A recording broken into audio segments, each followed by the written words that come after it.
Bonjour à toutes et à tous et bienvenue dans le podcast Les secrets du crime. Pour ce podcast, je vous propose de revenir sur les plus grandes affaires criminelles françaises et étrangères et d'entrer dans les secrets du processus du crime, afin de vous expliquer comment des gens qui paraissent tout à fait ordinaires ont pu à un moment commettre les pires atrocités. Bonjour et bienvenue dans l'épisode de cette semaine dans lequel on va revenir sur Mohamed Amra, dont le nom est resté à la une des informations au mois de mai 2024 lorsqu'au cours d'un transfert du tribunal judiciaire de Rouen vers la prison d'Évreux, un commando a attaqué le fourgon de l'administration pénitentiaire, causant la mort de 2 agents pénitentiaires. Le détenu transporté, Mohamed Amra, a réussi à prendre la fuite et il est ainsi devenu l'homme le plus recherché de France. Dans cet épisode, nous allons revenir sur les débuts de Mohamed Amra dans le monde de la criminalité, son évasion ainsi que son arrestation à la suite d'une enquête assez spectaculaire. Mohamed Amra, connu également sous les surnoms Lamouche, Joe Dalton ou encore Yanis, est né le 10 mars 1994 à Rouen. Il a grandi dans une cité. Globalement, il y a assez peu d'informations sur sa famille, sur son enfance. On sait juste que c'est le fils de 2 immigrés algériens qui sont venus s'installer en France. Il se fait arrêter pour la première fois à 9 ans pour des faits de dégradation de biens. Et alors qu'il est encore mineur, il est mis en cause dans une vingtaine d'affaires qui sont liées aux stupéfiants et à des vols, mais également des affaires bien plus graves, alors qu'il n'a même pas encore 15 ans, puisqu'il est suspecté ou effectivement condamné dans des affaires d'association de malfaiteurs, d'extorsion de fonds ou encore de port d'armes. Forcément, sa scolarité est également très chaotique. Il se fait virer des établissements scolaires qu'il fréquente et décroche complètement après le collège. Alors qu'il est emprisonné à Évreux dans l'Eure, il rencontre de nombreux autres délinquants et s'intègre alors pleinement dans le banditisme, plus particulièrement dans le narcotrafic. Jusqu'ici, on pouvait le considérer comme un petit délinquant, bien qu'il avait plusieurs mentions dans son casier judiciaire, mais en réalité c'était une petite main qui réalisait des coups pour des gens bien plus haut placés. Toutefois, il s'impose petit à petit et commence par lui-même gérer ses trafics qui sont d'abord centralisés à Évreux, puis il s'impose sur toute la région normande, et son influence persiste, même lorsqu'il est incarcéré. En fait, il est constamment en contact avec l'extérieur, parce qu'il réussit toujours à obtenir des téléphones qui lui sont amenés en prison. Depuis sa cellule et en utilisant la visio, il guide des attaques et il gère des séquestrations. En 2021, alors même qu'il fait constamment des allers-retours entre la prison et l'extérieur, il devient père d'un fils qui vit aujourd'hui avec sa mère. Forcément, il prend de l'ampleur, donc les faits dont il est soupçonné s'aggravent au fur et à mesure du temps. Des enquêtes pour tentatives de meurtre et séquestration sont ouvertes. Les condamnations et les mises en examen s'accumulent à cette époque. En fait, il fait des allers-retours entre la prison et le tribunal avec de courts passages à l'extérieur. Donc pour faire une rapide chronologie, en janvier 2022, il est condamné pour vol par effraction, association de malfaiteurs, extorsion de fonds et vol en bande organisée, faits pour lesquels il sera condamné à 3 ans d'emprisonnement. Toujours en janvier 2022, il est mis en examen pour des faits d'extorsion de fonds et de tentative d'assassinat. En 2023, la juridiction spécialisée de Marseille, plus précisément la juridiction interrégionale spécialisée dans la lutte contre la criminalité organisée, le met en examen pour une série de faits: enlèvement, séquestration commis en bande organisée en état de récidive légale, complicité de meurtre avec préméditation en bande organisée en état de récidive légale, complicité de destruction en bande organisée. En fait, à ce moment-là, il est soupçonné d'avoir commandité, depuis la prison, l'assassinat d'un homme dont le corps a plus tard été retrouvé dans le coffre d'une voiture qui a été calcinée. Au total, au moment de son évasion, il est mis en examen dans 2 informations judiciaires et soupçonné dans 5 autres enquêtes, en plus de toutes les condamnations définitives qu'il a déjà dans son casier judiciaire. L'Office anti-stupéfiants le surveille et le décrit comme un narcotrafiquant ayant beaucoup de poids sur le territoire français et dans le trafic de stupéfiants international, puisqu'en fait il est responsable de l'acheminement de quantités de drogue depuis l'Amérique du Sud vers la France. Au cours de sa détention, il n'est pas si seul que ça, puisqu'il reçoit souvent la visite d'une femme prénommée Nawel qu'il a rencontrée à Marseille. Une relation amoureuse débute entre les deux, mais c'est une relation assez particulière. Elle dit que les deux ne se voient qu'à l'hôtel. Elle le rejoint parfois à Paris ou en Espagne au gré des déplacements d'Amra. Pour lui rendre visite en prison, elle se fait passer pour sa sœur, ce qui leur permet de s'y retrouver et même d'y avoir des relations sexuelles. D'ailleurs, Nawel n'est pas la seule à venir rendre visite à Amra en prison, puisque d'autres femmes viennent aussi le voir pour avoir des relations sexuelles avec lui.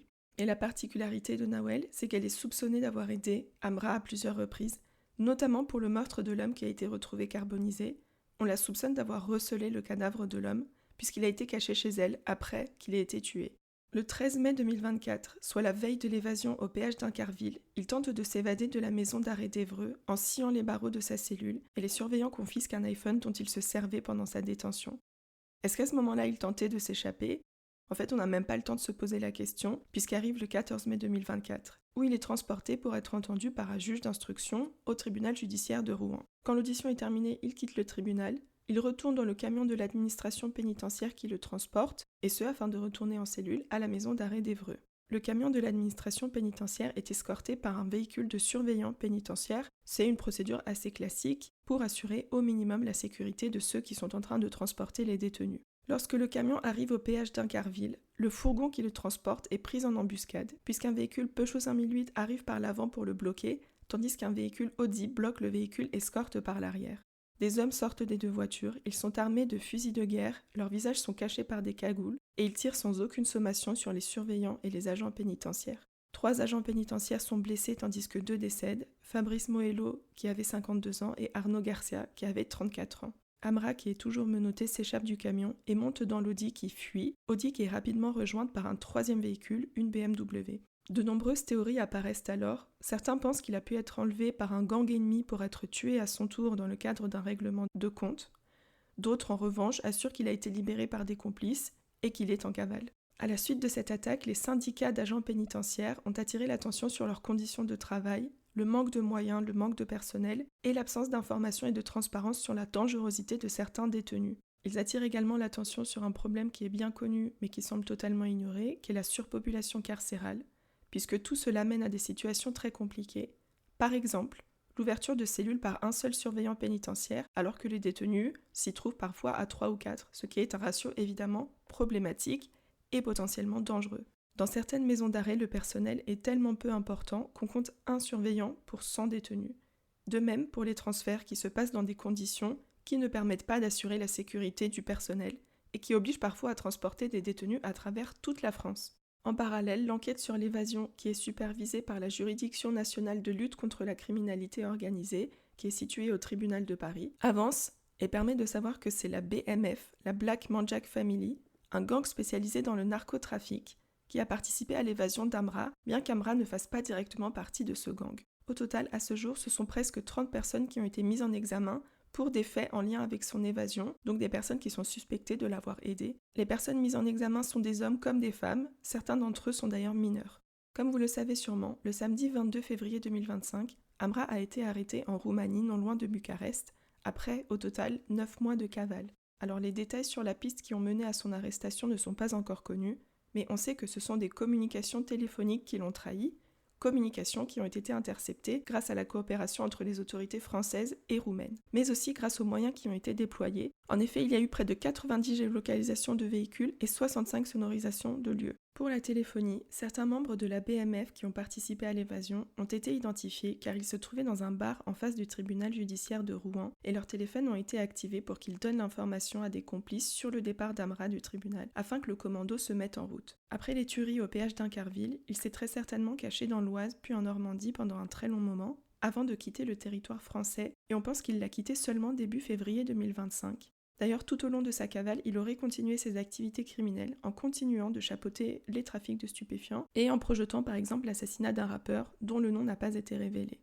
Ensuite, pour son évasion en Roumanie, il aurait principalement été aidé par 2 personnes, un Français et un Albanais, et là aussi c'est la téléphonie qui les trahit, même si au total, comme je l'ai dit, c'est près de 30 personnes qui ont été mises en examen. Une fois que les autorités roumaines ont été informées de sa présence sur leur sol, il ne leur a fallu que 48 heures pour le localiser. Concernant sa planque, il se cachait à Voluntari, qui se situe non loin de Bucarest, donc la capitale de la Roumanie, et il vivait dans un immeuble de standing, un appartement assez luxueux où les résidences sont globalement des personnes aisées. Dans l'appartement dans lequel est réalisée une perquisition, on retrouve de nombreux téléphones portables, des cartes SIM, de l'argent liquide et des faux papiers d'identité, mais aussi de la nourriture en très grande quantité, ce qui laisse penser qu'il sortait peu et comptait s'y cacher pendant un moment encore. Ses voisins d'immeuble qui ont été interrogés par les journalistes ont dit qu'ils n'avaient jamais remarqué la présence d'Amra. Lors de ses auditions, il dit aux enquêteurs roumains qu'il comptait réaliser des chirurgies esthétiques avant de s'enfuir en Colombie. Au moment de son arrestation, l'ambiance est très particulière. Il arrive, escorté par des policiers roumains, au tribunal de Bucarest, et de nombreux photographes sont présents, et c'est de là que vient la fameuse photo qu'on a vue un peu partout. Il lève la tête vers les photographes et leur sourit de manière très provocante. On remarque aussi que son apparence physique a changé. Il porte des lunettes de vue, il a une coloration rousse. Une enquête est demandée pour savoir ce qu'il s'est passé et comment il a pu s'enfuir, et l'inspection générale de la justice est saisie. Son rapport a mis en lumière plusieurs dysfonctionnements, notamment une absence de communication entre les autorités judiciaires, pénitentiaires et les enquêteurs, Et à cause de cette absence d'information, il a pu être considéré pendant très longtemps comme un détenu classique, alors que l'administration pénitentiaire aurait dû être mise au courant de façon plus claire sur la personnalité et la dangerosité d'Amra pour prendre les précautions nécessaires. Par exemple, l'information sur sa tentative d'évasion en sciant les barreaux de sa cellule n'a jamais été transmise. Si ces informations avaient été connues, l'escorte du convoi pénitentiaire aurait sûrement été renforcée et des forces de l'ordre armées auraient pu accompagner Amra lors du transfert. Depuis son arrestation en Roumanie, il a accepté son extradition vers la France et il est incarcéré à la prison ultra sécurisée de Condé-sur-Sarthe. Il y est placé à l'isolement et pour l'instant il n'a le droit qu'à 1 heure de promenade seul par jour et il ne peut recevoir aucune visite. Merci beaucoup d'être resté jusqu'à la fin de cet épisode qui est un peu spécial puisque je ne vous raconte pas une affaire criminelle particulière, mais je voulais revenir sur le portrait d'un grand criminel multirécidiviste. Très bonne semaine et à très bientôt.